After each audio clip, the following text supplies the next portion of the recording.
नमस्कार, स्वागत है आपका आपके अपने चैनल उज्ज्वल जीके पर और मैं हूं सीमा शर्मा। आज हम कक्षा 8 का अध्याय सेकंड देखने वाले हैं। एनसीईआरटी का लेसन है धर्मनिरपेक्षता की समझ। इसके अंतर्गत हम धर्मनिरपेक्षता की बात करने वाले हैं। जो लेवल रहेगा वो कक्षा 8 का ही रहेगा। अगर आप उज्ज्वल जीके पर नए हैं तो आपको बता दें कि यहाँ पर एनसीईआरटी पढ़ाई जा रही है, साथ ही रीट की तैयारी करवाई जा रही है। अगर आप आरपीएससी के किसी भी एग्ज़ाम की तैयारी कर रहे हैं तो आप उज्ज्वल जीके से जुड़ सकते हैं। उज्ज्वल जीके को सब्सक्राइब कर लें, पास के बेल आइकन को प्रेस कर लें ताकि नई वीडियो की नोटिफिकेशन आपको समय रहते मिलती रहे। तो जल्दी से पढ़ना शुरू करते हैं। धर्मनिरपेक्षता की समझ। पहला प्रश्न है, अगर सारे समूह बदले के रास्ते पर चल पड़े तो क्या होगा। देखिए, यहाँ पर सारे समूह का अर्थ है धर्म समूह से, ठीक है। यानी कि जितने भी धर्म हैं अगर वो बदले के रास्ते पर चल पड़ेंगे तो क्या होगा। देखिए, जो हिटलर था उसने जर्मनी में, हिटलर कहाँ का था, जर्मनी का, तो हिटलर ने जर्मनी में यहूदियों पर अत्याचार किया। अब क्या होने लग गया, यहूदी धर्म को मानने वाले जो लोग थे उन्होंने इज़राइल में मुसलमानों और ईसाई अल्पसंख्यकों के साथ अमानवीय व्यवहार करना शुरू कर दिया, ठीक है। तो क्या कर रहे हैं, बदला लेने का कार्य कर रहे हैं। यानी कि यह एक प्रकार के बदले की भावना है जो इस समस्या से निपटने का सही तरीका बिल्कुल नहीं है। अगर सारे समूह बदले के रास्ते को अपना लें तो पूरे विश्व में क्या फैल जाएगी, अफरा तफरी फैल जाएगी और ये जो अंतर्राष्ट्रीय हमारे संबंध हैं इनको प्रभावित करेगी, ठीक है। देखिए, विभिन्न समूहों के बीच है परस्पर सहयोग और जो सामंजस्य की भावना होती है वो इस बदले की भावना से समाप्त हो जाएगी। अगला प्रश्न है, क्या एक ही धर्म के भीतर अलग अलग दृष्टिकोण हो सकते हैं। तो जी हाँ, बिल्कुल हो सकते हैं। कैसे हो सकते हैं, थोड़ा सा एग्जाम्पल देख लेते हैं। जैसे हिंदू धर्म है, हिंदू धर्म में सनातन धर्म भी आता है और आर्य समाज भी आता है। दोनों दृष्टिकोण है हिंदू धर्म के, जिसमें सनातन धर्म तो मूर्ति पूजा की बात करता है और जो आर्य समाज है वो मूर्ति पूजा के खिलाफ है। तो क्या हो गया, एक ही धर्म के भीतर दो अलग अलग दृष्टिकोण हो गए। ये तो हो गई हिंदू धर्म की बात। अगर हम इस्लाम को ले लें तो इस्लाम में शिया है, सुन्नी है, यहाँ पर भी दो दृष्टिकोण आपको मिल जाएंगे। आप सिखों को ले लीजिए, सिख धर्म को, वहाँ पर भी आपको केशधारी मिल जाएंगे, नामधारी मिल जाएंगे। तो यहाँ पर क्या हुआ, दो दृष्टिकोण हो गए। अगर हम बौद्ध धर्म की बात कर लें तो बौद्ध धर्म में महायान है, कौन से, जो बुद्ध की पूजा करते हैं, मूर्ति पूजा करते हैं। हीनयान है जो कि परंपरागत जो बौद्ध धर्म है उसको अपनाने वाले हैं। ईसाई धर्म को चलिए ले लेते हैं तो ईसाई में कैथोलिक भी है और साथ ही साथ प्रोटेस्टेंट भी है, ठीक है। तो ये भी दो अलग जो विचारधाराएं हैं रखते हैं।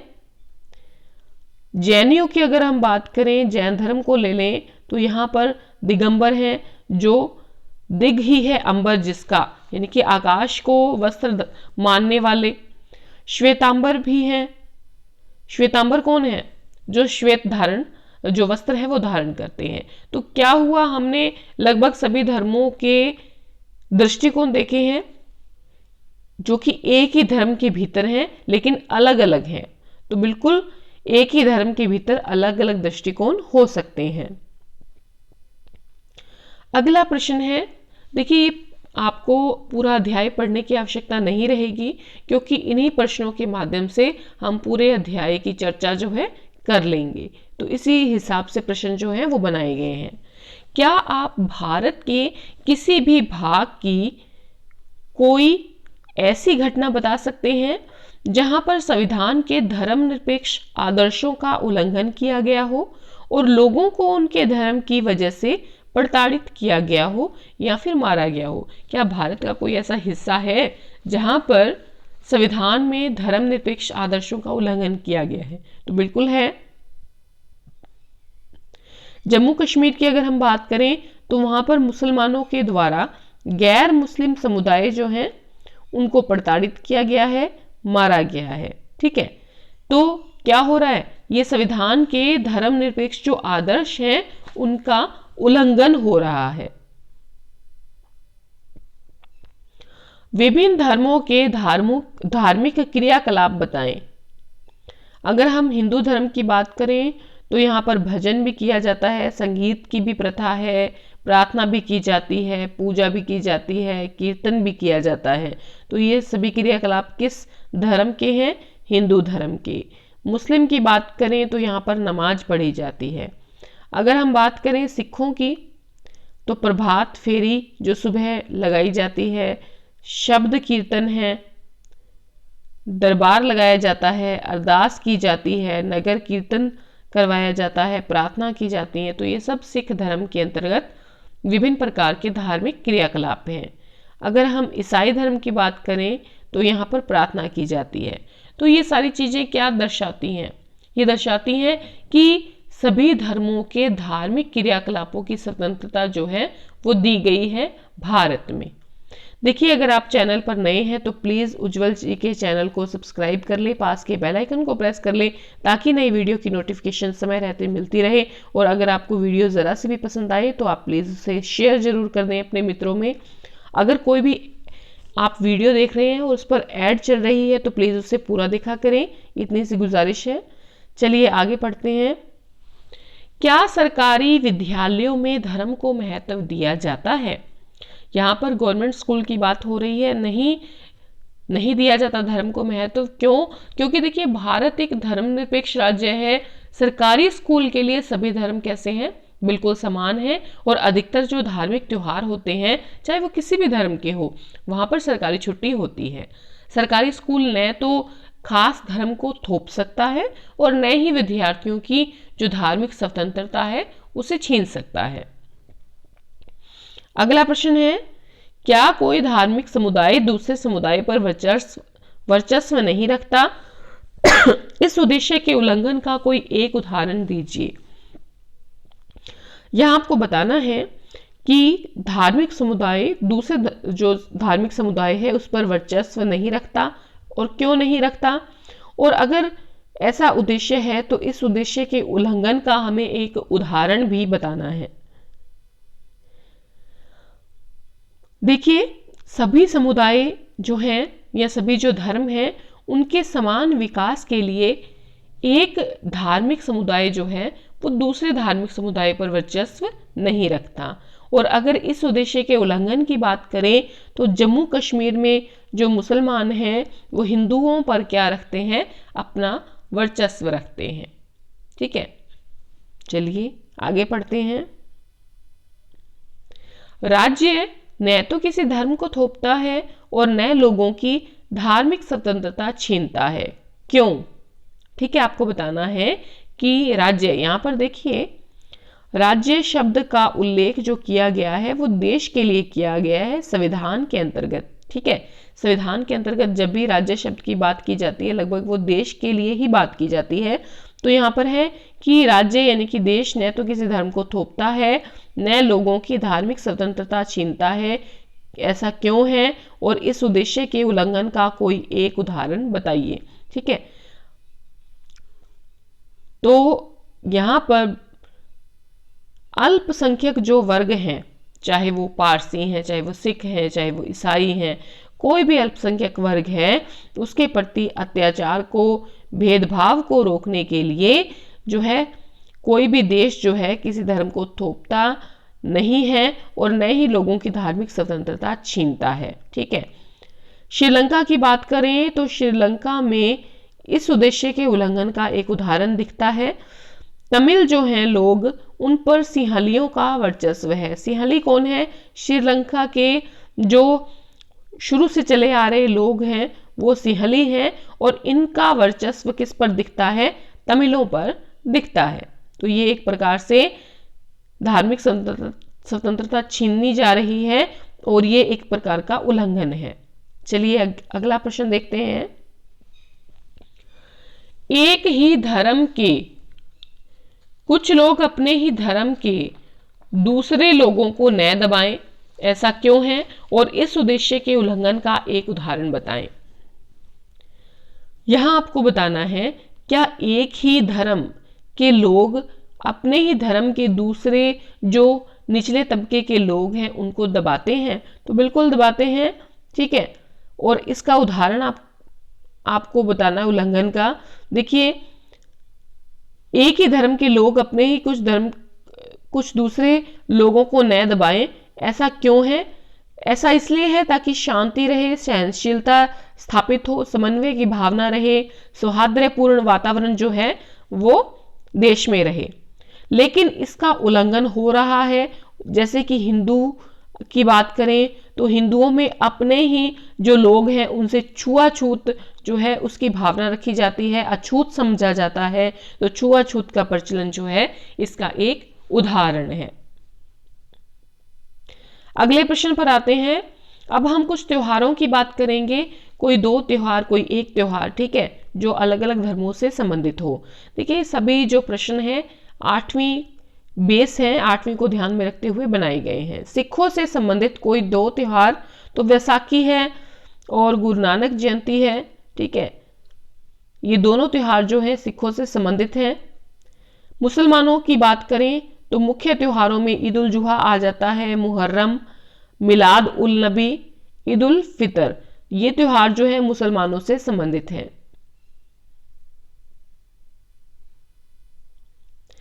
जैन और बौद्ध धर्म से संबंधित एक एक त्योहार अगर देखें तो जैनों का है महावीर जयंती और बौद्ध धर्म का है बुद्ध पूर्णिमा।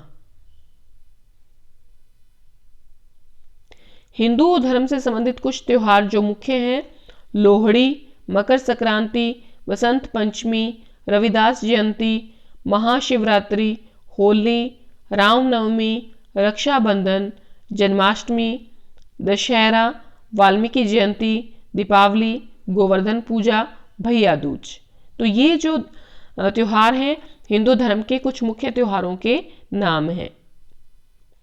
ईसाई धर्म से संबंधित त्योहारों के नाम बताएं तो गुड फ्राइडे है, क्रिसमस डे है, ये ईसाई धर्म से संबंधित कुछ मुख्य त्योहार हैं।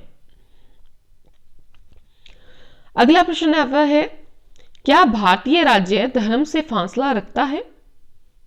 क्या भारतीय राज्य धर्म से फासला रखता है? बिल्कुल रखता है। भारत राज्य किसी एक धर्म को समर्थन नहीं देता, पहली बात, ठीक है। दूसरी बात कि भारत में चाहे कचहरी है, चाहे थाना है, चाहे सरकारी ऑफिस है, सरकारी विद्यालय है, यानी कि कोई भी सरकारी जो संस्थान है वहां पर किसी खास धर्म को प्रोत्साहन देने या उसका प्रदर्शन करने की छूट बिल्कुल भी भारतीय राज्य नहीं प्रदान करता। तो इस हिसाब से भारतीय राज्य जो है वो धर्म से फासला बनाए हुए हैं। लेकिन भारतीय राज्य जो है धर्म में हस्तक्षेप भी करता है। लेकिन कब करता है, कहां पर करता है, वो देखते हैं। धर्म के नाम पर जब अलग थलग किया जाता है, भेदभाव को रोकने के लिए भारतीय संविधान जो है छुआछूत पर पाबंदी लगाता है। इस हिसाब से जो भारतीय राज्य है वो धर्म में हस्तक्षेप करता है। इसके अलावा माँ बाप की जो संपत्ति है उसमें बराबर हिस्से के अधिकार का सम्मान करने के लिए राज्य को समुदायों के धर्म पर आधारित जो निजी कानून है उनमें भी हस्तक्षेप करने का अधिकार है। तो इस हिसाब से जो भारतीय राज्य है वो धर्म में हस्तक्षेप करता है। जैसे कि संपत्ति के अधिकार को समाप्त कर दिया गया, तो इस प्रकार से क्या है, भारतीय राज्य धर्म में हस्तक्षेप भी करता है और कई जगह पर वो फासला भी बनाए रखता है। जो शांति है उससे धार्मिक सहिष्णुता का क्या संबंध है? ठीक है, शांति किसी व्यक्ति का, किसी लड़की का नाम नहीं है। यहाँ पर जो शांति होती है उसकी बात की जा रही है। शांति से धार्मिक सहिष्णुता का क्या संबंध है? देखिए, शांति उसी समय स्थापित की जा सकती है जब सभी जो धर्म हैं उनके बीच में क्या रहे, सहिष्णुता बनी रहे और सब मिलजुल कर रहें। अगर सब मिलजुल कर रहेंगे, शांति तभी आ सकती है जब धर्मों के बीच में सहिष्णुता रहेगी। भारत के संदर्भ में निम्नलिखित कथनों पर विचार कीजिए।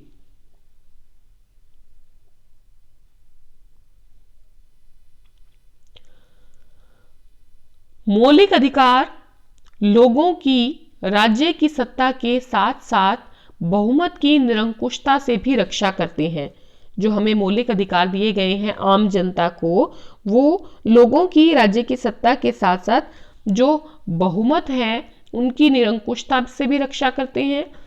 धर्म को राज्य से अलग रखने की अवधारणा को धर्मनिरपेक्षता कहते हैं। तो दो कथन है दिए गए हैं, क्या ये दोनों कथन सही हैं, उचित हैं? तो बिल्कुल सही है। मौलिक अधिकार हमें इसीलिए दिए गए हैं ताकि हम निरंकुशता से हमारी रक्षा हो, ठीक है। और धर्मनिरपेक्षता किसे कहा जाता है? धर्म को राज्य से अलग रखने की अवधारणा को। तो दोनों कथन जो है वो सही हैं।